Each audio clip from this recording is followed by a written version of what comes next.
This channel does not promote any violent, harmful, or illegal activities. All content provided by this channel is meant for an educational purpose only. Top quality और consistent performance के लिए सिर्फ silver pump नाम याद रखना।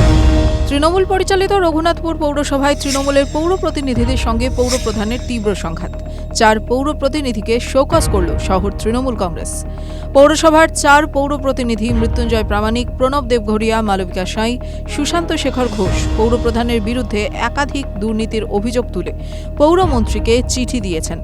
তাদের অভিযোগ, পৌর প্রধান সহ পৌরসভার নির্বাহী আধিকারিক পৌরসভার টেন্ডার সহ একাধিক কাজে দুর্নীতির সঙ্গে যুক্ত রয়েছে।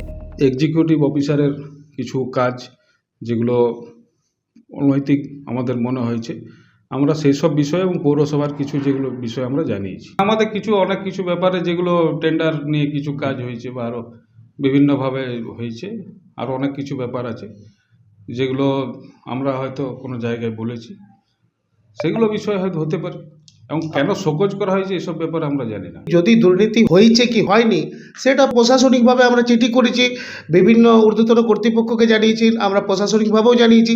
যদি এটা আমরা চাইছি যে এটা ইনকোয়ারি হোক, এটা ইনকোয়ারি হলে দুধের দুধ জলের জল হয়ে যাবে। এ বিষয়ে বারবার দলকে জানানো হলেও দল কোনো পদক্ষেপ গ্রহণ না করায় পৌরমন্ত্রীকে পৌরসভার বিভিন্ন দুর্নীতি নিয়ে লিখিত অভিযোগ জানানো হয়েছে। যদিও পৌর প্রধানের দাবি, এই 4 জন পৌর প্রতিনিধি ভিত্তিহীন অভিযোগ করছেন। তারা রঘুনাথপুরের উন্নয়নের বিরোধিতা করেছেন। পৌরসভার কোনো কাজে তারা সহযোগিতা করেন না। নিয়ম মেনে সাধারণ সভায় পৌর প্রতিনিধিদের মতামত নিয়ে সব কাজ করেছি। এমনকি তারা দলবিরোধী কাজ করায় বিষয়টি দলকেও জানিয়েছেন। এই ঘটনার পর রঘুনাথপুর শহর তৃণমূল কংগ্রেসের সভাপতি এই 4 পৌর প্রতিনিধিকে শোকজ করেছেন। তার অভিযোগ, তৃণমূলের 4 পৌর প্রতিনিধি দলবিরোধী কাজ করেছেন এবং ভিত্তিহীন মন্তব্য করেছেন। তাই তাদেরকে 10 দিনের মধ্যে লিখিত জবাব চাওয়া হয়েছে।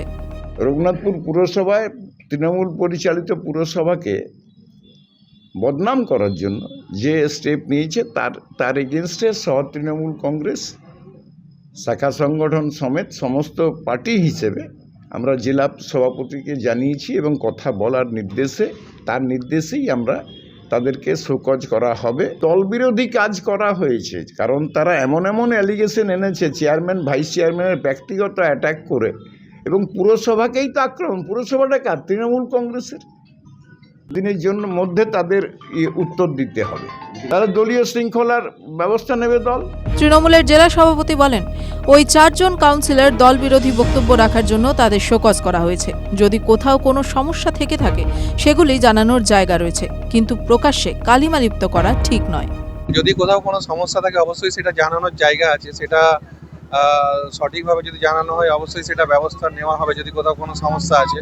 কিন্তু এইভাবে পৌরসভাকে কালিমালিপ্ত করে বলাটা কখনোই কাম্য না, তাই তাদেরকে একটা কারণ দর্শানোর জন্য নোটিশ করা হয়েছে। TV9 Bangla digital.